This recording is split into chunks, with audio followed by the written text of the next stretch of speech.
12वीं हिंदी कोर की पाठ्यपुस्तक आरोह के काव्य खंड से ली गई कविता है बादल राग, जो सूर्यकांत त्रिपाठी द्वारा लिखी गई है। इस वीडियो में इस कविता का सार और वाचन सहित व्याख्यान करेंगे। बादल राग कविता का सार। कविता के सार के लिए इसके चित्र को देखना आवश्यक है। इसके चित्र को देख के पता चलता है कि बादल, अर्थात आपको बादल राग से समझ में आ रहा होगा कि हम किसी बारिश की बात कर रहे हैं। बादलों के छा जाने के बाद क्या होता है? बारिश होती है। तो वही समझने का प्रयास करते हैं, क्योंकि इस कविता के अंदर कवि ने बादलों को, बारिश को जो है बुलाया है। ठीक है, तो आप कवि बादलों को बुला रहे हैं और बुलाते वक्त क्या कह रहे हैं? देखो, बादल है, बारिश है, वो किसके लिए जो है खुशी का कारण हो सकता है। बादल अर्थात बारिश, बादल और बारिश, इसे खुश कौन होगा? हमारा किसान। ठीक है, क्यों? क्योंकि बारिश क्या है, किसके लिए अच्छी है? हमारी फसलों के लिए अच्छी है। ठीक है, अब एक तरफ हमारे पास किसान हैं जो खुश होते हैं बारिश से। क्यों? क्योंकि वो फसलों के लिए बहुत अच्छी है। ठीक है, दूसरी तरफ हमारा एक दूसरा वर्ग आता है। हमारा जो देश है, ठीक है, संसार है, वो दो वर्गों में बटा हुआ है। एक कौन सा है? एक अमीर है और एक गरीब है। तो यहाँ पे गरीब की कैटेगरी में, निम्न वर्ग में हम रखते हैं किसानों को, जो बारिश को लेकर खुश है। एक तरफ मैं दूसरी कैटेगरी रखती हूँ जहाँ पे हमारे कौन लोग आते हैं? अमीर लोग आते हैं, जो बड़े बड़े महलों में रहते हैं। ठीक है, अब यहाँ पे कविता में यही दो लोगों के बारे में बताया है। एक तरफ तो किसान है और एक तरफ हमारे उच्च वर्ग के लोग हैं। ठीक है,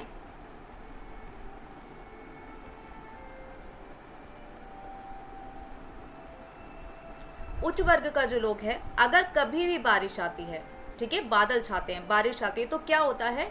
यहाँ जो हमारा ये गरीब व्यक्ति है या जो ये किसान है, जो बारिश के आगमन से खुश होता है, ठीक है, इसके लिए तो बारिश का होना अच्छी बात बताएगी। पर दूसरी तरफ जो हमारा उच्च वर्ग है, जो बड़े बड़े महलों में रहता है, ठीक है, ये बड़े बड़े महल है ना, इन महलों में रहते हैं, इनके लिए क्या है? बारिश जो है वो दुख का प्रतीक है।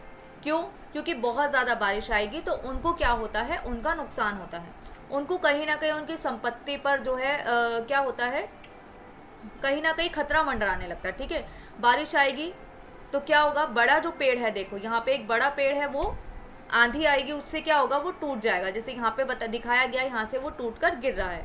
ठीक है, अब वही बारिश का यही रूप दिखाया गया है कि एक तरफ प्रकृति है, दूसरी तरफ इंसान है। ठीक है, तो प्रकृति के हर एक उदाहरण के साथ साथ कवि ने क्या किया है? इंसानी वर्ग के जो अमीर तबके के लोग और जो गरीब तबका है ना, उन दोनों के बीच में फर्क को जाहिर करते रहे। ठीक है, अब देखो, प्रकृति है, प्रकृति मान लो हमारे को जो है फसलों के लिए बहुत अच्छी है बारिश। ठीक है, सिंचाई अच्छे से हो जाएगी। बारिश से जो है धरती जो गर्म हो रही थी अभी तक, ठीक है, धूप थी बहुत ज्यादा पहले, उसी के कारण क्या होगा कि धरती में जो थी गर्मी थी बहुत ज्यादा। ठीक है, अब गर्मी है तो अर्थात नमी नहीं है। अब नमी हमें कब मिलेगी? गर्मी चली गई, नमी मिली। नमी हमें किससे मिली? हमें मिली बादलों से, बारिश से नमी मिल गई। अब जब धरती में नमी होगी तभी तो कोई बीज जो है वो फूटेगा। ठीक है, अब देखो यहाँ पे अगर आप चित्र को देखो तो यहाँ छोटे छोटे से फूल यहाँ पे उगे हुए हैं, छोटे छोटे पौधे हैं। ठीक है, ये खिले हुए दिख रहे हैं आपको, पर जो बड़ा पेड़ है वो टूट कर गिर रहा है। तो जो छोटे छोटे बीज होते हैं, ठीक है, जो छोटे पौधे होते हैं, उनके लिए बारिश का होना बिल्कुल सफल बताया गया है कि वो अच्छा है, क्योंकि वो फल फूल जाते हैं यहाँ पे। ठीक है, और एक दिन यही बारिश की नमी से जो है ये फूल जो है, पौधे जो है वो निकल रहे हैं, और बाद में जाके वर्षों बाद वो जो है पेड़ बनेंगे। ठीक है, एक ये चीज हो गई कि मतलब छोटे लोगों के लिए तो, छोटे फूलों के लिए तो बारिश जो है वो हमारे लिए एक अच्छी चीज हो गई, छोटे फूलों के लिए, पौधों के लिए। पर बड़े पेड़ को इससे घातक हो। क्यों? क्योंकि ये जो है बहुत बड़ा हो चुका है पेड़, और इससे क्या होगा? बारिश में जो आंधी तूफान जो चलेगा ना, उसके कारण जो है पेड़ अपनी जड़ से उखड़ जाएगा, या बीच में से जैसे क्रैक हो गया ना, तो इस तरीके से ये जो है कट के नीचे गिर जाएगा। ऐसे ही यहाँ पे जिस तरीके से फसलें दिखाई गई हैं, वनस्पतियां दिखाई गई, ऐसे ही कवि बताते हैं कि अमीर वर्ग जो है वो भी बड़े बड़े महलों में जो है उसको अपनी संपत्ति के खोने का डर लगता है। ठीक है, क्यों डर लगता है? देखो, बारिश आई अर्थात मौसम में क्या हुआ? परिवर्तन आया। ठीक है, अब ये जो परिवर्तन है, यही परिवर्तन है जो बताया गया है कि गरीब व्यक्ति, जब भी कोई भी किसी भी देश में किसी भी तरीके का कोई परिवर्तन होता है ना, तो निम्न वर्ग का जो लोग होता है ना, उसको फायदा होता है। पर उच्च वर्ग को हमेशा क्या होता है, उसको घाटा उठाना पड़ता है। अब उसका इतना बड़ा महल है, उसके पास मतलब उच्च वर्ग के पास खोने के लिए बहुत कुछ है, ठीक है, उसके पास धन है, उसकी संपत्ति है, उसका महल है, उसका घर है, गाड़ी है, बहुत सारी चीज़ों पे जो है खतरा मंडरा जाता है अगर हमारे समाज में किसी भी तरीके का परिवर्तन होता है तो। पर गरीब जब समाज में, इस देश में किसी तरह का परिवर्तन होता है तो कवि बताते हैं कि पर गरीब व्यक्ति को हमेशा उससे क्या होता है, मुनाफा हो जाता है, उसका फायदा होगा। किसी भी तरीके के परिवर्तन में क्या होगा, इस तरह का कोई परिवर्तन होता है तो किसान को जो है फायदा होता है, निम्न वर्ग के लोगों को। जैसे बारिश से फायदा हो रहा है, उसको बारिश से फायदा हो रहा है, पर जो अमीर वर्ग है वो बेचारा घबरा रहा है, ठीक है। इसी फर्क को जो है कवि बार बार जो है अलग अलग तरीकों से बताते चलते हैं, ठीक है। और कहीं ना कहीं वो क्या कह रहे हैं कि बादलों तुम आओ, बादलों को आमंत्रित कर रहे हैं, ठीक है। और यहाँ पे बार बार जो है एक शब्द आप याद रखोगे, क्रांति। क्रांति शब्द आपने बहुत सुना होगा, परंतु यहाँ पे हम क्रांति किसकी कह रहे हैं, क्रांति लाने की बात कर रहे हैं कवि बादलों से, कि बादलों तुम इस तरीके की क्रांति ले आओ यहाँ पे, जिससे क्या होगा कि सारे में जो है खुशहाली आ जाएगी। खुशहाली का मतलब कि सारे में जो खेती बाड़ी है, फसल है, जो धरती जो जल रही थी, जो तप रही थी, उसकी जो है जो तपन जो है वो कम हो जाएगी अगर तुम आ जाओगी। तो तुम ऐसे बादल, मतलब सिर्फ आओ और आके चले मत जाओ, तुम क्रांति लेकर आओ, अर्थात बहुत जोर की वर्षा करो, बहुत सारे बादल जो है तुम छा जाओ यहाँ पे, जिसके कारण धरती की भी नमी जो है वो, धरती को भी नमी प्राप्त हो, ठीक है। धरती भी जो है जो जल रही है वो उसकी जलन भी जो है वो समाप्त हो। ऐसे ही जो उच्च वर्ग का लोग है, उच्च वर्ग के लोग जो है वो महल बना के बैठे हैं। महल उन्होंने किस तरीके से बनाया है, गरीबों का कहीं ना कहीं खून चूस के, कहीं ना कहीं उनका शोषण करके, ठीक है। यहाँ ये केवल कवि की कल्पना है, केवल कवि बता रहे हैं, ठीक है। तो कवि ने जो है इस कविता में यही बताया है, ठीक है, कि भाई अब जो प्रताड़ित हुए हैं, जो निम्न वर्ग के लोग थे वो प्रताड़ित हुए हैं ना, तो वो भी कहाँ है, वो दुख में है, वो दुख की आग में जल रहे हैं, तो उनका जो है दुख दूर करो बादलों की। इसलिए वो बार बार पुकार लगा रहे हैं कि बादलों तुम आ जाओ और क्या करो कि इस धरती पर जो है, धरती पे जो कुछ भी जल रहा है उस सब की शांति कर दो।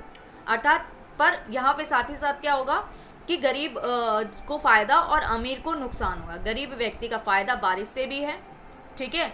दूसरा, अगर उच्च वर्ग का कोई नुकसान होता है तो उससे क्या होगा, उससे भी गरीब वर्ग को ही फायदा होगा। तो यही जो है इस कविता में वो बताते आ रहे हैं, बादलों को बुला रहे हैं और बताते हैं कि तुम बहुत कम मत आना, तुम बहुत सारी आंधी को लेकर आना, मतलब बहुत सारे बादल तुम छा जाना, तुम क्रांति लेकर आना, बदलाव की क्रांति। बदलाव की क्रांति अर्थात अगर प्रकृति को ध्यान में रखें तो पहले जो है धरती तप रही थी, ठीक है, उसमें तपन थी। अब बारिश आ जाएगी तो क्या होगा, उसमें नमी आ जाएगी, वो शीतल हो जाएगी, वो ठंडी पड़ जाएगी धरती, ठीक है। तो इस तरीके से ऐसे ही दुनिया के जो दुख दर्द है, गरीबों का जो दुख दर्द है वो भी दूर हो जाएगा अगर बादल आ जाएंगे। तो इसलिए कवि उनको पुकार रहे हैं कि तुम आ जाओ। कविता की व्याख्या करते हैं।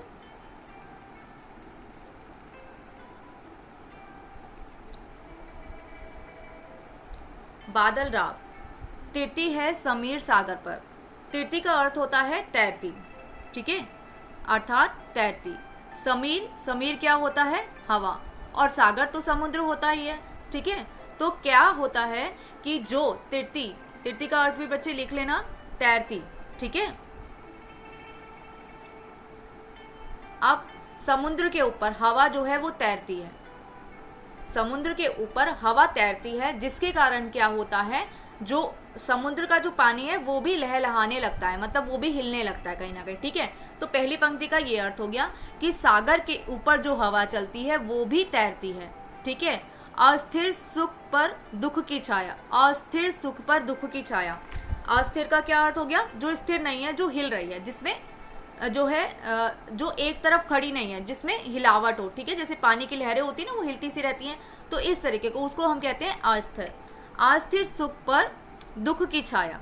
अस्थिर सुख अर्थात अब देखो, जो भी हमारे जीवन का जो भी सुख है, ठीक है, सुख हमारे पास कितने समय के लिए होता है, बहुत कम समय के लिए।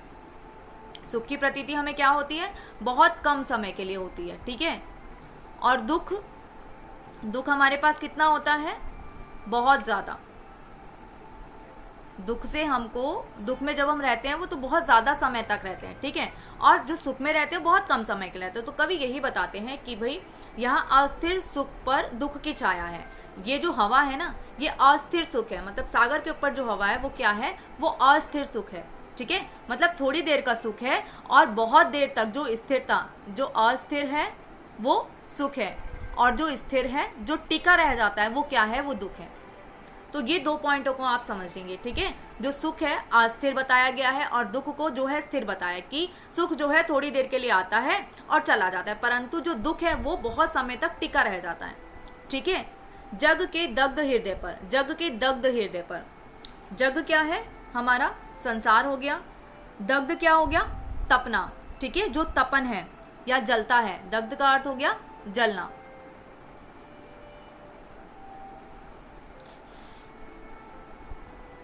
जो हमारी धरती है वो क्या कर रही है, वो जल रही है। ठीक है, अब धरती गर्मी से भी जल रही है और धरती के जो लोग हैं वो कैसे जल रहे हैं, वो दुख में जल रहे हैं। ठीक है, तो जग के दग्ध हृदय पर, अर्थात दुनिया का जो हृदय है उस पर जो जलन है, निर्दय विलप की, निर्दय, निर्दय का क्या अर्थ होता है, जो बिल्कुल निर्दय, जिसको किसी पे दया नहीं आती। विप्लव, विप्लव का अर्थ यहाँ पे हम क्रांति से लेंगे। ठीक है, जो क्रांति लेकर आ रही है, अर्थात विप्लव का अर्थ वैसे हलचल भी होता है। देखो, एक तरफ मैंने आपको ये 2 शब्द समझाए। ठीक है, अस्थिरता ही क्या है, हलचल है, अस्थिरपन ही क्या है हमारे पास, हलचल। उसके बाद यही हलचल क्या है, क्रांति। क्रांति नहीं आएगी तो परिवर्तन नहीं आएगा।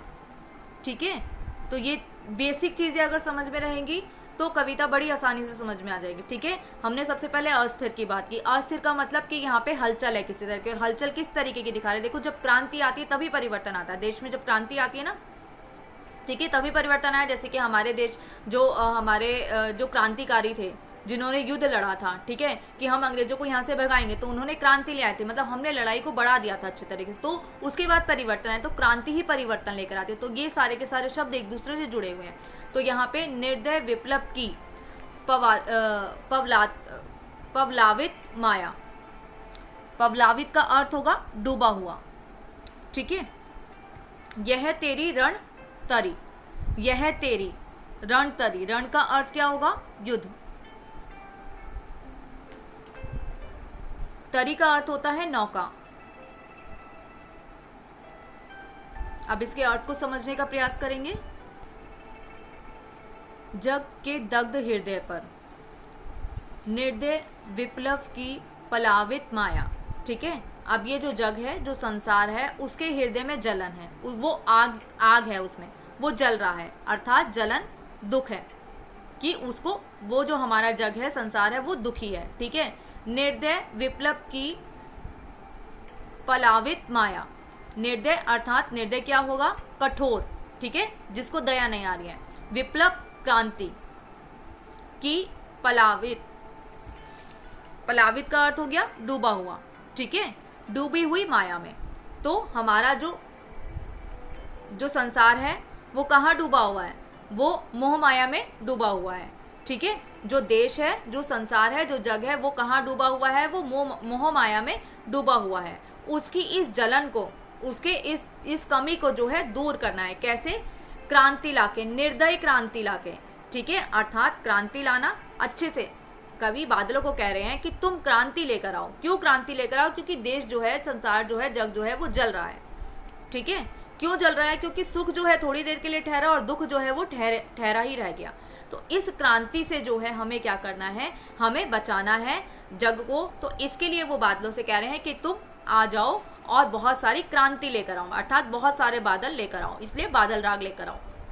यह तेरी रण तरी, यह तेरी रण तरी, यही तुम्हारी युद्ध की भूमि है। युद्ध की भूमि हो गई। यह तेरी, तेरी अर्थात यह तेरी, कवि किसको बोल रहे हैं, बादलों को बोल रहे हैं। यह तेरी रण, रण क्या हो गया, युद्ध, और तरी नौका, नौका कि तुम जो है अपनी क्या लेकर आओ, नौका ले आओ। ठीक है, बादलों की नौका ले आओ, अर्थात बहुत सारे, जिससे क्या होगा कि यहाँ पे जो युद्ध चल रहा है, यहाँ जो जलन है, जो दुख है, उसको खत्म कर दिया जा सके। अर्थात जो तुम्हारी युद्ध भरी नौका है, उससे क्या होगा कि धरती को जो है पानी मिल जाएगा। ठीक है, उसकी जलन कम हो जाएगी। अगली पंक्ति में बताते हैं, भरी आकांक्षाओं से, जो तुम्हारी नौका है, जो तुम्हारी नाव है, वो किससे भरी है? आकांक्षाओं से भरी है। आकांक्षाएं क्या होती है? हमारी कामनाएं, ठीक है, हमारी कामना, हमारी इच्छा, ठीक है। तो ये हम आकांक्षाएं रखते हैं। अब धरती की क्या आकांक्षा है? कि धरती की जो गर्मी है वो कम हो जाए, बादल बरसेंगे, बारिश होगी तो धरती की जो तपन है वो कम हो जाएगी। दूसरी ही तरफ क्या है? जो लोग दुखी हैं, ठीक है, वो उनका दुख जो है दूर हो जाएगा। कैसे? क्योंकि देखो सबके मन में जो है क्या? पानी को पाने की इच्छा है, ठीक है। पानी अर्थात वर्षा को सब चाहते हैं कि धरती पर गिरे। बहुत बड़ी एक गर्मी के बाद हमें बारिश की जरूरत होती है, तो यहाँ पे वो पानी धरती को भी चाहिए और लोगों को भी चाहिए। तो अब देखो हम क्या कामना करते हैं? धरती को पानी की कामना है, लोगों को पानी की कामना क्यों है? लोगों को खुशी है, अर्थात किसानों को खुशी है पानी की कि धरती पे होगा। अब पानी होगा तो क्या होगा? कि उसकी फसल जो है वो अच्छी उग जाएगी, ठीक है। उसके बाद जानवरों को भी गर्मी के कारण क्या होता है? जानवरों को भी पानी की आवश्यकता होती है, उनका गला सूख रहा होता है, बारिश में पानी होगा, तालाबों में पानी भर जाएगा तो जानवरों की भी प्यास जो है बुझ जाएगी। गर्मी में वैसे ही प्यास बहुत ज्यादा लगती है। और छोटे छोटे जो पेड़ पौधे होते हैं, ठीक है, उनके भी प्यास बुझ जाएगी। तो ये सारी की सारी कामनाएं हैं, पानी की इच्छा ही उनकी कामना है, जो किसानों को भी खुशी दे, जीव जंतुओं को भी दे, ठीक है। और क्या हमारे पास बचते हैं? पेड़ पौधे हैं,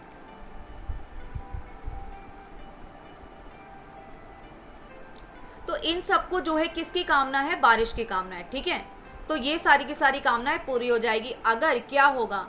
कि यह तेरी रण तरी, अर्थात अगर बादल अपनी युद्ध भरी नौकाएं लेकर आएंगे जिसके अंदर कामनाएं हैं, सभी की कामनाएं उस नौका के अंदर है, तो जब वो आएंगी तो क्या होगा? इन सबको जो है खुशी प्राप्त होगी, अर्थात पानी प्राप्त होगा।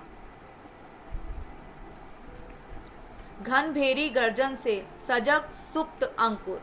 घन, घन का अर्थ हो गया ज्यादा, ठीक है। भेरी गर्जन, भेरी का अर्थ होता है जैसे बड़ा वाला ढोलक होता है, नगाड़ा होता है, उस तरीके का भेरी गर्जन। गर्जन का अर्थ हो गया तेज आवाज, गरजना। बारिश जब बादल गरजते हैं तो क्या बहुत जोर से आवाज आती है ना, जैसे कोई नगाड़ा, मतलब बादलों का सा कोई नगाड़ा बजाओ, ठीक है। तो बता रहे कि इतनी जोर से गरजते हुए आओ। से सजग सुप्त अंकुर, सजग, सजग का अर्थ होगा कि जगा देना, कि आप क्या करो? इतनी जोर से आओ, इतनी जोर से गरजो कि लोग जो है जाग जाएं। सुप्त, सुप्त का अर्थ क्या होगा? कि जो सोए हुए हैं, ठीक है। सुप्त अर्थात सोना, जो सोए हुए हैं वो जाग जाएं, इतनी जोर की गर्जना हो। अंकुर, अंकुर क्या होता है? जैसे किसी बीज को अगर आपने जमीन में डाल दिया और उसको नमी मिलेगी तो क्या होगा? वो फूलकर बाहर आ जाएगा, एक पौधे का रूप लेगा, तो वो अंकुरित होना हो गया, ठीक है। तो अंकुरित होने को ही अंकुर कहा जाता है, कि वो बीज जो है उत्पन्न होने लगा है, बीज से कुछ पौधा उत्पन्न होना है तो वो अंकुरित हो गया। अब कवि बताते हैं इस पंक्ति के आधार पर कि तुम्हारे गरजने से पृथ्वी के हृदय की गहराई में, ठीक है। अब पृथ्वी की जो हम बीज बोते हैं, मान लो ये पृथ्वी है, ये धरती है, ठीक है। अब धरती के बीच में हम कहीं पर जो है बीज को बो देंगे, अब वो धीरे धीरे धीरे धीरे, अब बारिश पड़ी, ठीक है, बारिश पड़ी जमीन पर, इसको नमी मिल गई, बीज को नमी मिल गई, तो ये बीज जो है धीरे धीरे क्या करेगा? एक पौधे का रूप ले लेगा, एक पौधा बनके जो है वो खिलकर ऊपर आ जाएगा, तो ये अंकुरित होना होता है। तो कवि बताते हैं कि तुम्हारे गरजने से पृथ्वी के हृदय पर, पृथ्वी का हृदय, ठीक है, पृथ्वी का हृदय है, उर में पृथ्वी के आशाओं से, जो अंकुर, जो तुम्हारे गरजने से क्या होगा? कि जो सो रहा है वो जाग जाएगा, ठीक है। और जो बीज, बीज कहाँ है? हमने अंकुरित किया है उर में पृथ्वी के, पृथ्वी के उर, उर क्या होता है? हृदय, पृथ्वी का उर, पृथ्वी का हृदय, अर्थात जहाँ हमने बहुत नीचे धरती के अंदर जो है बीज को बोया है। जैसे शरीर के अंदर दिल जो है वो अंदर बिल्कुल होता है ना शरीर के, तो ऐसे ही जो बीज है वो भी धरती के हृदय में डाला जाता है। तो पृथ्वी में, पृथ्वी के आशाओं से, आशाएं क्या होती है? हमारी उम्मीदें होती है, हमारी महत्वाकांक्षाएं होती हैं, ठीक है, जो हम इच्छाएं रखते हैं, जो हमारी कामनाएं होती है, वो है नवजीवन की ऊंचा कर सिर ताक रहे हैं ए विप्लव के बादल। अर्थात कवि बताते हैं कि जो हमने एक तो बीज को अंकुरित कर दिया, ठीक है, उसके बाद पानी धरती पे जैसे ही पड़ा तो वो बीज जो है क्या हुआ? वो पौधे का रूप ले लेता है। उसके बाद यदि किसी व्यक्ति में अगर क्रांति की, देखो अब मैंने बीज बोया तो उसका पौधा निकल गया, ये प्राकृतिक रूप हो गया। अब इंसानों के लिए क्या कहा गया कि अगर किसी व्यक्ति के मन में क्रांति का बीज जो है उत्पन्न हो गया, अगर किसी व्यक्ति ने ठान ली कि भाई अब तो मैं लड़के ही रहूंगा, मैं परिवर्तन लाकर ही रहूंगा, मैं रुकूंगा नहीं, तो उस चिंगारी को कोई भी रोक नहीं सकता। जैसे इस बीज को अगर पानी मिल गया तो इसको उगने से कोई नहीं रोक सकता, इसको पौधा बनाने से कोई नहीं रोक सकता। ऐसे ही कवि का मतलब क्लियर यहाँ पे नहीं बताएगा, ये समझने वाली बात है, ठीक है। वैसे ही आदमी के अगर हृदय के अंदर क्रांति का बीज अगर बो दिया गया, अगर वो चिंगारी उसके शरीर में रह गई, उसके हृदय में ये क्रांति या परिवर्तन की आग जल गई, तो वो कभी भी बुझ नहीं सकती, ठीक है। वो क्रांति बाहर उसके शरीर से निकलेगी, वो क्रांति बदला परिवर्तन का भाव वो अपना जागृत कर ही देगा। बिल्कुल ऐसे ही जिस तरीके से एक जो धरती के अंदर जो बीज बोया गया है वो जिस तरीके से अपना पौधे के रूप में बाहर निकल जाता है, वैसे ही व्यक्ति के मन में अगर क्रांति का बीज बो दिया गया तो वो भी जो है बाहर निकल कर आएगा ही आएगा, बदलाव आएगा ही आएगा। नवजीवन की ऊंचा कर सिर ताक रहे हैं अब नवजीवन, नवजीवन अर्थात नए जीवन, ठीक है। नया जीवन, नया जीवन हमें कैसा मिलेगा? अभी तक जब तक पानी नहीं था तो किसान भी परेशान, जीव जंतु पेड़ पौधे सब सूख रहे हैं, किसी को कोई खुशी नहीं है। पर जैसे ही बादल आ जाएं, कभी बादलों को बुला रहे हैं कि बादल आ जाएंगे तो क्या होगा, सबको एक नया जीवन मिल जाएगा। ऊंचा कर सिर ताक रहे हैं, अब क्या है ऊंचा सिर। अब क्या जो किसान है वो ऊपर की तरफ देख रहा है, ताक रहा है, क्या ताक रहा है? बादलों को ताक रहा है कि बादल बरसेंगे, ठीक है। ताक रहे हैं ए विप्लव के बादल, अर्थात बादलों को वो देख रहे हैं कि बादल जो है तुम फिर आओ, बार बार गरजो, ठीक है। वो बादलों को कह रहे हैं कि तुम आओ और बार बार गरजो, जिससे क्या होगा कि यहाँ पे जो है धरती को ठंडक मिलेगी और हमारे को जो है क्या खुशी मिलेगी, प्रसन्नता मिलेगी, अपने को मतलब फायदा होगा पानी से। पानी तो सभी की ज़रूरत है, ठीक है। एक किसान क्या सभी की ज़रूरत है, तो सभी जीव जंतुओं के लिए भी पानी की आवश्यकता है। अगली में भी वो यही बताते, फिर बार बार गर्जन, वर्षण है मूसलाधार, ठीक है। फिर अर्थात तुम फिर आओ, ऐसा नहीं कि एक बार बादलों को कहा कि तुम आ गए और आके तुम चले जाओ, नहीं, तुम बार बार आओ, बार बार गरजो। गर्जन का अर्थ हो क्या गरजना, तुम बार बार गरजो। गरजने का अर्थ जो बादलों की आवाज आती है ना गड़गड़ाहट की, कि बादल गरज रहे हैं, तो वो तुम बार बार आओ और बार बार गरजो। वर्षण, वर्षण वर्षा ही होती है मूसलाधार, मूसलाधार अर्थात मोटी बौछार, ठीक है। मोटी बौछार होती है ना, जैसे जो बारिश की बूंदे जो गिरते हैं, वो जो बूंदे होती है वो बहुत मोटी होती है, तो उसको मोटी बौछार कहते हैं।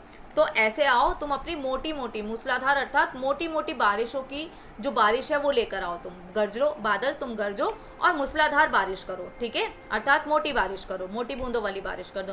हृदय थाम लेता संसार, अब जब बादल गरजेंगे और मूसलाधार बारिश होगी, मतलब इस बारिश को बहुत भयंकर बारिश माना जाता है, बहुत ज्यादा बारिश माना जाता है, ठीक है। तो इसका क्या होगा कि हृदय थाम लेता संसार। हृदय, हम हृदय को कब थामते हैं, हम हृदय अपने जो है दिल कब थाम लेते हैं, जब हमें डर लगता है। तो क्या कि बादल को वो देखो डराना ही चाहते हैं एक तरीके से, कवि जो बता रहे हैं कि भाई बादल तुम आओ, तुम डराओ किसको, संसार को, और संसार डर ही रहा है, ठीक है। संसार क्या रहा है, वो डर रहा है, तभी तो अपने हृदय को थाम लेता है। सुन सुनकर घोर वर्ज हुंकार, सुन घोर, घोर वर्ज, वर्ज का अर्थ है समूह, हुंकार, हुंकार का अर्थ होता है गरजना, ठीक है, या ललकारना। अभी यहाँ पे कौन ललकार रहा है या कौन गरज रहा है, केवल बादल, बादल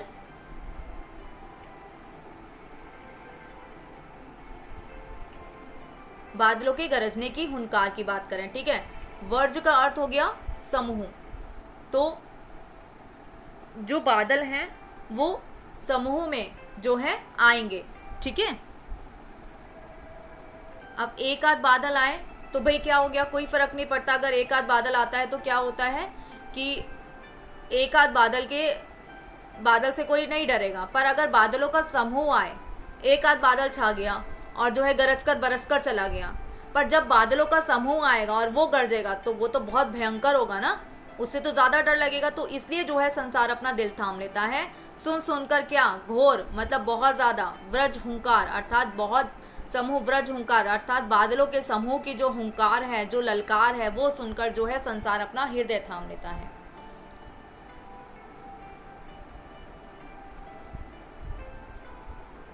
अश्निपात से शापित उन्नत शत शत वीर। अश्नि का अर्थ होगा जो बिजली चमकती है ना बारिश के समय, वो बिजली पा, ठीक है। पात का अर्थ हो गया नाश, नष्ट कर देने वाली, ठीक है। शापित, उन्नत, उन्नत का अर्थ होगा उन्नति, शत शत सौ सौ वीर, अर्थात जो बारिश है, जब बादल छा जाते हैं तो कई बार होता है ना ऐसा कि बिजली भी कड़कती है, ठीक है। तो वो बिजली के कड़कने को भी कहा गया है।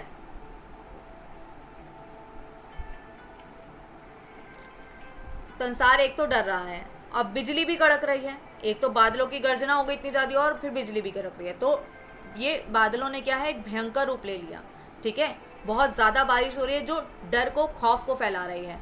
अब बिजली भी चमकने लगी, जिसके कारण क्या है, हमें नाश का प्रतीत हो रहा है कि अब सत्यानाश होगा, अब जो होगा प्रलय आएगी, ठीक है। क्यों प्रलय कहा गया, क्यों हम प्रलय शब्द को कह रहे हैं, क्योंकि इतनी ज्यादा बारिश हो रही है और जो बादलों का समूह जो है वो गरज रहा है, जिसके कारण नाश तो निश्चित है आप, ठीक है। शापित से उन्नत सौ सौ वीर, अर्थात ऐसा लगता है जैसे जो अमीर थे उन्होंने क्या किया है, बहुत सारे गरीबों को जो है शोषण किया है उनका, और उसके बाद क्या किया है, वो अमीर बन गए हैं और अब वो बड़े बड़े महलों में रह रहे हैं, ठीक है।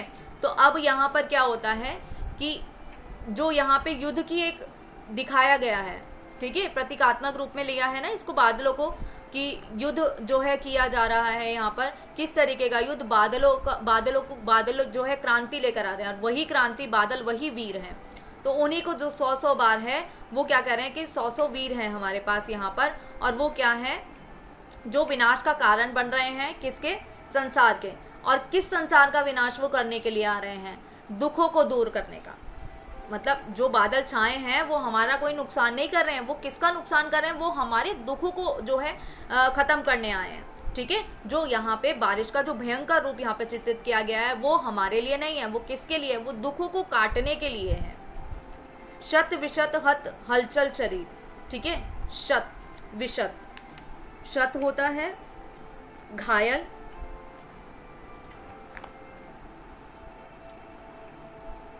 शत होगा घायल करना,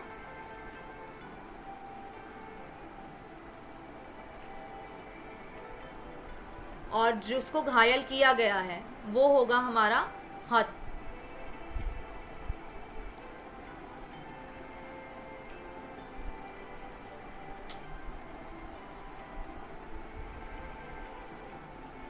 जो व्यक्ति घायल हुआ है या जिसको भी जो नुकसान हुआ है, ठीक है, वो हत कहलाता है।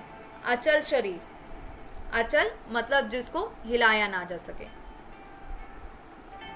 ये प्राकृतिक रूप हो गया एक, ठीक है, कि गर्जना हो रही है बारिश की। पर इससे अब अगर हम लोगों को देखें, जनता को देखें, संसार को देखें, तो यहाँ पे बारिश के माध्यम से कवि क्या बताना चाहते हैं कि जिस तरीके से यहाँ पे जो मूसलाधार बारिश हो रही है, जो एक भयंकर रूप ले गई है, जिससे जो है सब तरफ जो है डर रहे हैं। इसके कारण क्या हो रहा है कि हमारा जो संसार है वो दो वर्गों में बटा हुआ है, एक अमीर वर्ग और एक निम्न वर्ग, ठीक है।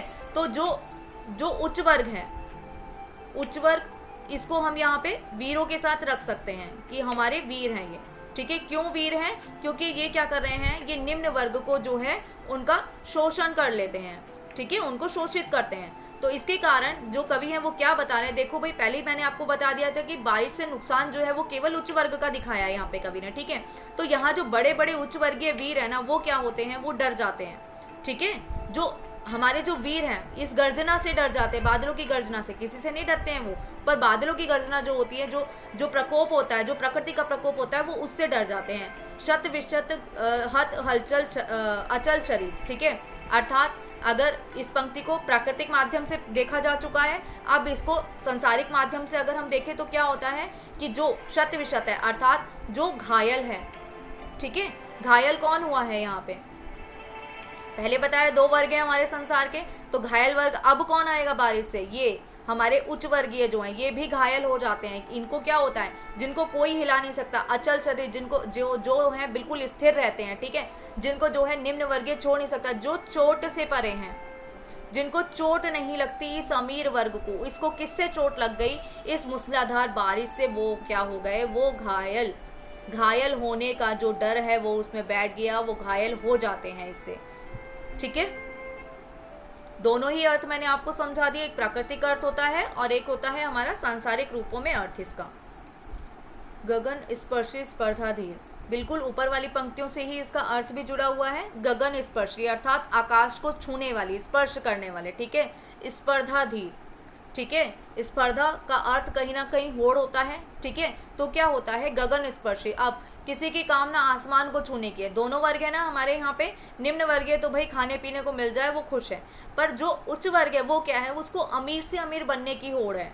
ठीक है, तो ये जो बारिश है, ये जो गर्जना है, ये जो बादल हैं, ये जब आ जाएंगे तो क्या होगा? इस होड़ के अंदर, जो जिस होड़ के अंदर लगे ना, वो कहीं ना कहीं वो डर जाएंगे, वो सहम जाएंगे। उनमें जो है क्या आ जाएगी? ठहराव आ जाएगा। ठीक है, वो थोड़े से गंभीर हो जाएंगे। अब क्यों? क्योंकि बादलों की गर्जना ने उन्हें डरा दिया है। आगे बताते हैं। अब वो अभी तो ये दुखी वाला वातावरण सारा का सारा दिखाया गया कि किस तरीके से प्राकृतिक आपदा के कारण क्या हो रहा है कि लोगों में जो है, प्रकृति में जो भयंकर रूप प्राकृतिक है उससे लोगों को जो है नुकसान हो रहा है, वो डर रहे हैं। केवल उच्च वर्ग के वर्ग। ठीक है, जब भी डरने की बात हो तो ध्यान रखना केवल उच्च वर्ग की बात करें। हंसते हैं छोटे पौधे लघु भार। ठीक है, अब यहाँ पर क्या है?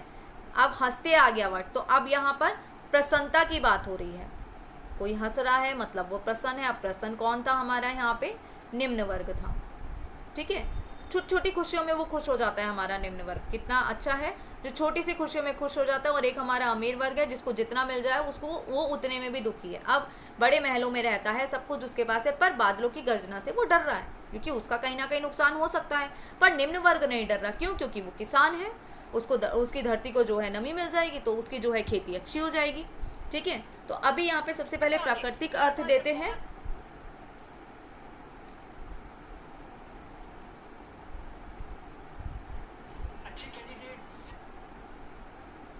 चित्र में मैंने आपको पहले ही बताया था कि छोटे पौधे जो है उनको खुशी होती है बारिश से। ठीक है, परंतु बड़े पेड़ों के लिए वो आफत बन जाती है।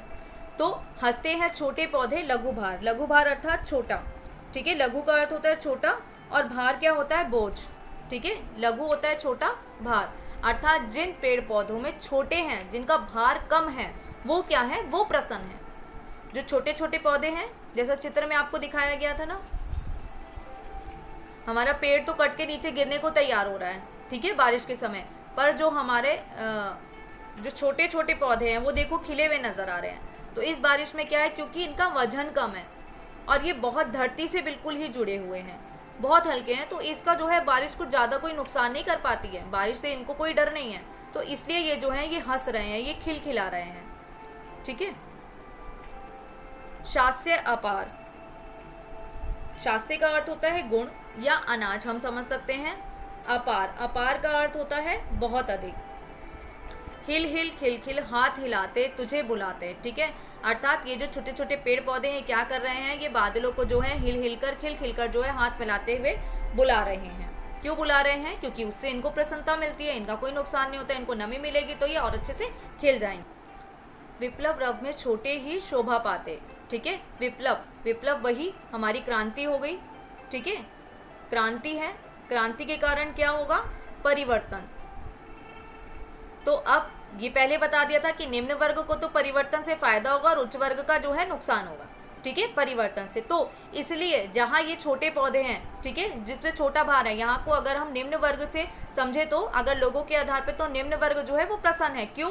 क्योंकि उसको जो है क्या, क्रांति से क्या है, उसको फायदा होगा, तो फिर वो तो भाई प्रसन्न होगा ही होगा। पर जिसको नुकसान होगा वो क्या आएगा? वो उदास बैठा रहेगा। ठीक है, तो निम्न वर्ग इसलिए खुश है, हाथ हिला हिला के बुलाता है बादलों की क्रांति को। ठीक है, विप्लव रव, रव का अर्थ हो गया शोर। तो इस बादलों की गर्जना को, बादलों की क्रांति को वो हाथ फैला फैला कर खुशी से जो है बुला रहे हैं। लोग भी बुला रहे हैं और पेड़ पौधे अर्थात निम्न वर्ग, ठीक है, ये बुला रहे हैं। छोटे ही हैं शोभा पाते, अर्थात कवि यहाँ क्या बताते हैं? जो छोटे हैं, जो छोटा वर्ग है, जो निम्न वर्ग है, जो छोटे पौधे हैं और जो छोटे लोग हैं, उन्हीं लोगों को क्या है? वो ही शोभा पाते हैं, अर्थात इससे जो है चमकते वही हैं। कौन चमक रहा है? जैसे फूल दिखाया ना खिला हुआ और पेड़ जो है वो टूटकर गिर रहा है, ऐसे ही जो निम्न वर्ग है वो मुस्कुराएगा। क्यों? क्योंकि उसको फायदा होगा परिवर्तन से, ठीक है। परंतु जो उच्च वर्गीय लोग हैं उनको नुकसान होगा। जैसे अभी ध्यान करो, अभी कुछ साल पहले क्या हुआ था, नोटबंदी हुई थी, तो अमीरों की तो जो है जमीन ही निकल गई थी उनके पैरों से, ठीक है। रात भर जो है वो सोना चांदी खरीदने भाग रहे थे, क्योंकि अगर नोट ही बंद हो जाएंगे तो हम उस नोट का क्या करेंगे। लाखों करोड़ों पैसे जो है लोग घरों में छुपा के बैठे हैं, तो वो क्या करे, एकदम से भागे, ठीक है। तो उनके लिए ये तो दुखद घटना हो गई ना कि पैसा जो छुपा के बैठा उसका पैसा ही अगर बंद हो जाएगा तो क्या होगा। पर निम्न वर्ग बेचारा शांति से बैठा, क्योंकि पैसा है ही नहीं, उसके पास खोने के लिए कुछ नहीं है, तो वो क्या करेगा।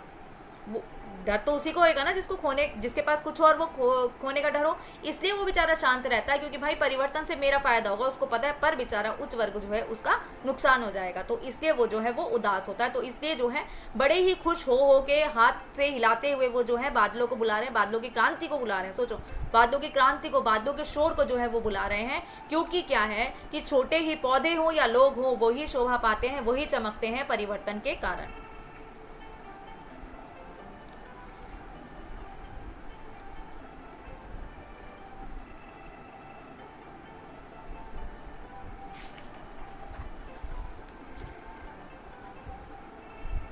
अट्टालिका नहीं है रे आतंक भवन।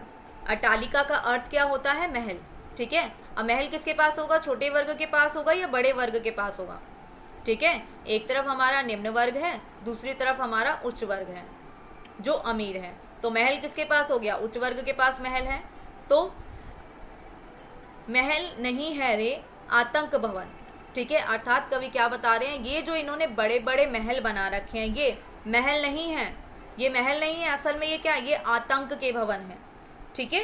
ये महल कैसे हैं? आतंक के समान है। सदा पंख पर ही होता, सदा पंख, सदा मतलब हमेशा, पंख क्या होता है? कीचड़, ठीक है।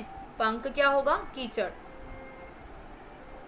कीचड़ अमीरों के यहाँ होती है, गरीबों के यहाँ होती है, गरीबों के यहाँ होती है, ठीक है। तो फायदा भी गरीबी उठाएगा ना, क्योंकि कीचड़ तो है। सदा पंख पर ही होता जल विप्लव पलावन।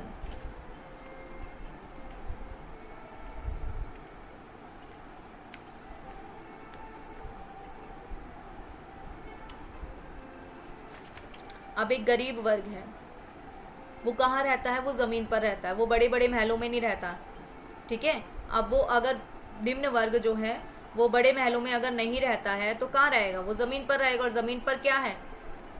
पानी है। एक अच्छा रोड नहीं बना हुआ है, मान लो जो गरीब वर्ग है जो जहाँ रह रहा है वहाँ पे एक अच्छा रोड नहीं बना हुआ, अब उस पर कीचड़ पड़ी होती है, थोड़ी बहुत कीचड़, गड्ढे वड्ढे कहीं भी हैं, ठीक है। बारिश पड़ेगी तो क्या होगा? कीचड़ ही कीचड़ सारे में हो जाएगा, ठीक है। तो पर उच्च वर्ग का जो वो महल में रह रहा है बड़े, क्या वहां तक कीचड़ पहुंचेगी? नहीं पहुंच सकती किसी भी हालत में वहां तक तो कीचड़।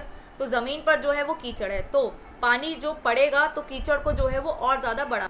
अर्थात इस पंक्ति के माध्यम से कवि बताना चाहते हैं कि पानी का जो प्रहार है, अर्थात जो बारिश का प्रहार है, वो किस पर हो रहा है? वो कीचड़ पर हो रहा है, ठीक है। अर्थात ये जो महल बना के ये जो बड़े बड़े लोग बैठे हैं, ये कैसे बना के बैठे हैं? ये निम्न वर्ग का शोषण इन्होंने किया है, उनको लूटा है, एक तरीके से उनका शोषण करा है, तब जाके वो इन महलों में बैठ पाए हैं। तो जो पानी का जो प्रहार है वो सबसे पहले तो किस पर हुआ है? वो तो कीचड़ पे हुआ है, ठीक है। कीचड़ का प्रहार जो पानी का प्रहार है वो कीचड़ पे हुआ है, मतलब छोटी सी जगह पर ही तो ज्यादा होगा ना नुकसान पानी का। पानी अगर पड़ेगा तो कहाँ पड़ेगा? छोटी सी जगहों पे पड़ेगा। और जो बड़े बड़े महलों में रहते हैं उनको क्या फर्क पड़ता है भाई? नीचे जमीन तो बहुत दूर है, वो तो ऊंचे बड़े महल में रहते हैं, तो उनको इतना भारी कोई नुकसान नहीं हुआ। अब कवि यहाँ पे बताना चाहते हैं सीधी सी बात कि जैसे हमारा कमल है, जल विप्लव पलावन, शुद्र प्रफुल्ल जलज से सदा छलकता नीर। कीचड़ के अंदर एक कमल उगता है, ठीक है। कमल का उदाहरण हम समझ सकते हैं, कमल के ऊपर पानी जो है वो ठहरता नहीं है, कमल के जो पत्ते होते हैं उस पर पानी जो है ठहरता नहीं है, उस पर बूंदे अगर पानी गिरेंगी तो वो फिसल कर नीचे गिर जाएंगी, ठीक है। तो ऐसे ही यहाँ पर कवि ने यही बताया है कि कीचड़ पर पानी का जो प्रहार होता है वो कीचड़ पर होता है। कमल पर क्या है? कमल पर से तो फूल पानी जो है वो नीचे गिर आएगा, ठीक है। और वो कमल कीचड़ के अंदर खिलता है ना, तो वो कीचड़ के अंदर रह जाता है, पानी जो है वो सीधा कीचड़ पर ही जाएगा, क्योंकि कमल के ऊपर तो ठहर नहीं पाएगा। इसलिए वो बताते हैं कि जो इसका प्रहार होता है वो केवल गरीबों पर होता है, ठीक है।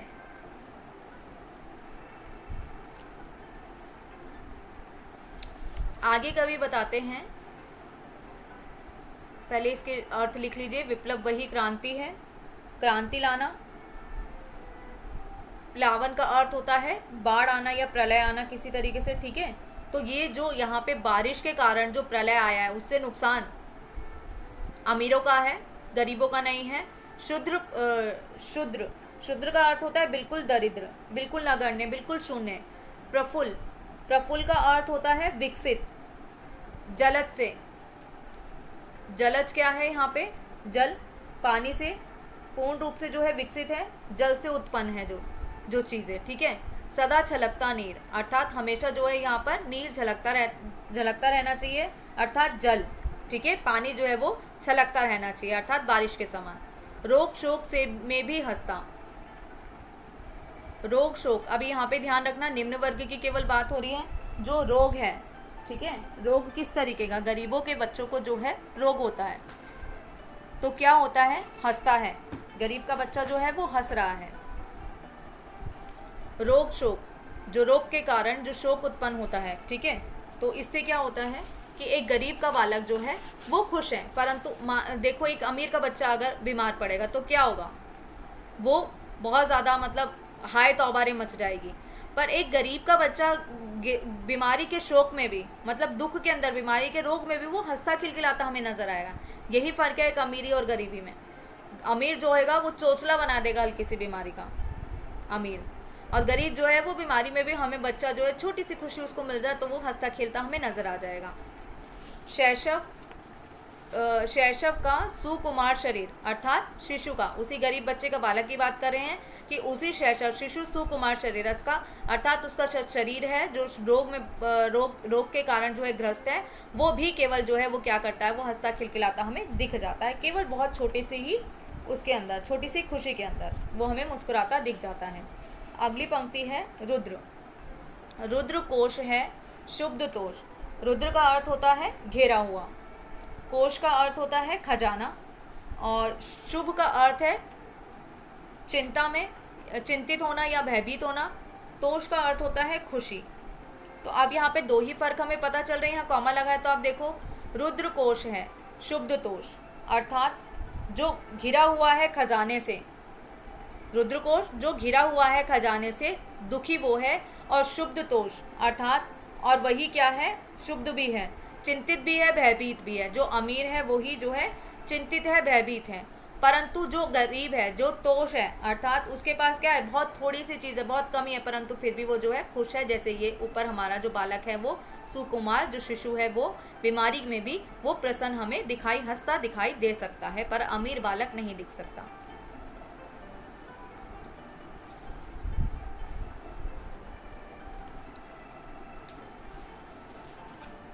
आंगन अंग से लिपटे भी, आतंक अंक पर कांप रहे। आंगन, आंगन क्या होता है?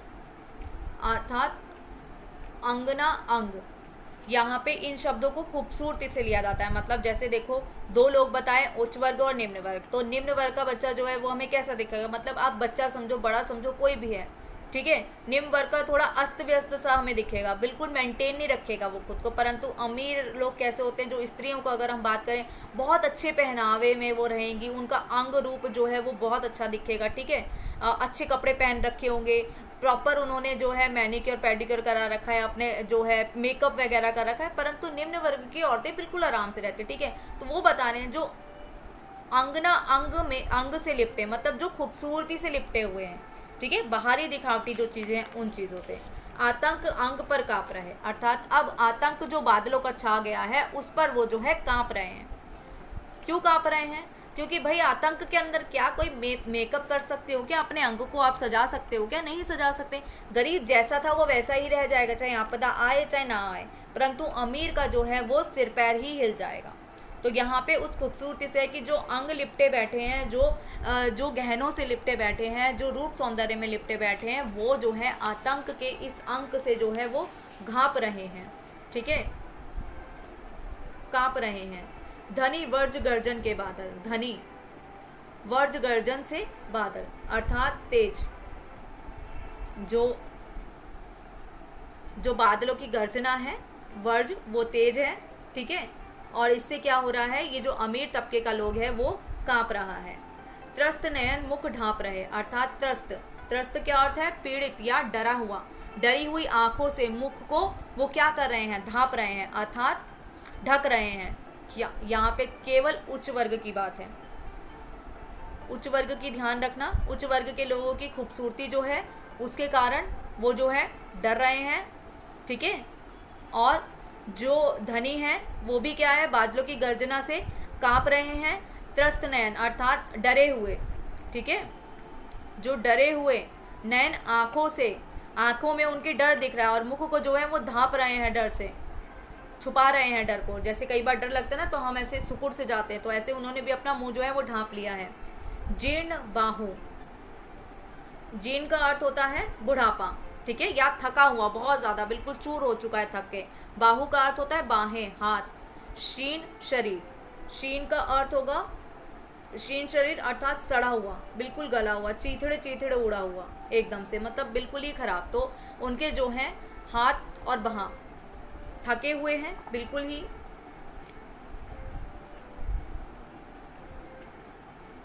यहां तक आपने अमीरों की बात करी, अब हम गरीबों की बात करते हैं कि वो गरीब क्या कर रहे हैं। क्षीण बाहु है, क्षीण शरीर, ठीक है, अर्थात उनकी बाहों में जो है, मतलब वो पूरा दिन मेहनत करके थक चुके हैं, ठीक है, और उसके बाद भी वो जो है क्या है, उनका मतलब जो हाथ हैं वो थक चुके हैं, फिर भी वो हाथों को फैलाए हुए हैं, ठीक है, चीथड़े चीथड़े उठ चुके हैं उनके, मतलब बहुत ज्यादा एक होता है ना कि बिल्कुल ही मतलब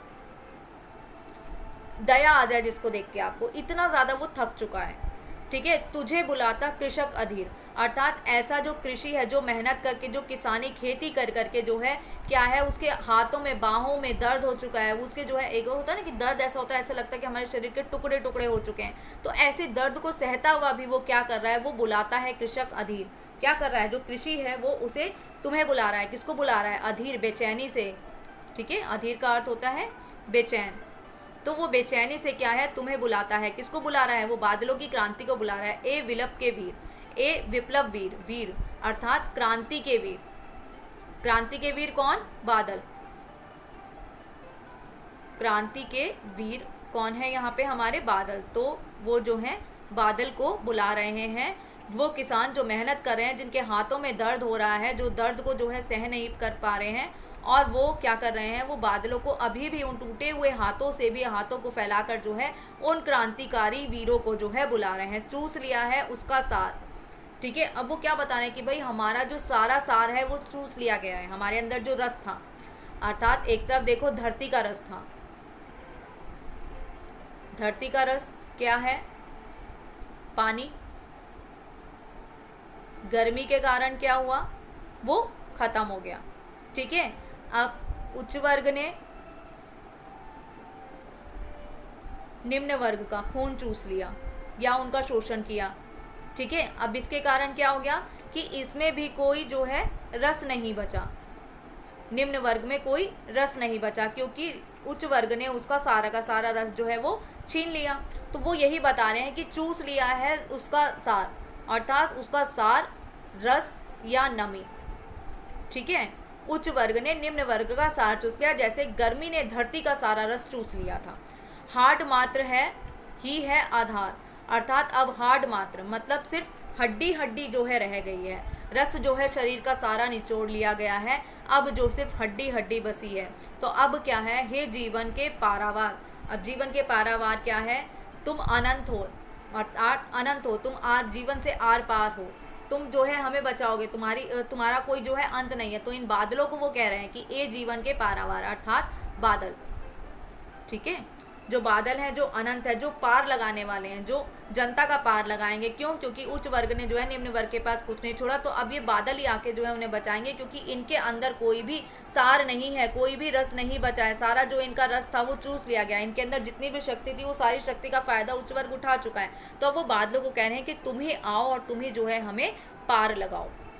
बस यही कविता है। दोनों वर्गों को अगर ध्यान रखोगे तो ध्यान में रहेगा, एक तरफ प्रकृति है, ठीक है, उच्च वर्ग निम्न वर्ग ध्यान रखोगे, और प्रकृति है, ठीक है।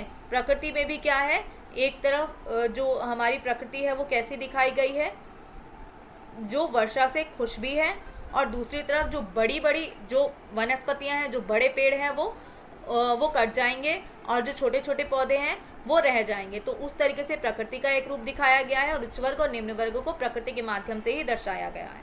बस इतनी ही कविता है। अगर सार ध्यान रहेगा तो बेटा कविता को करना थोड़ा ज़्यादा आसान हो जाएगा।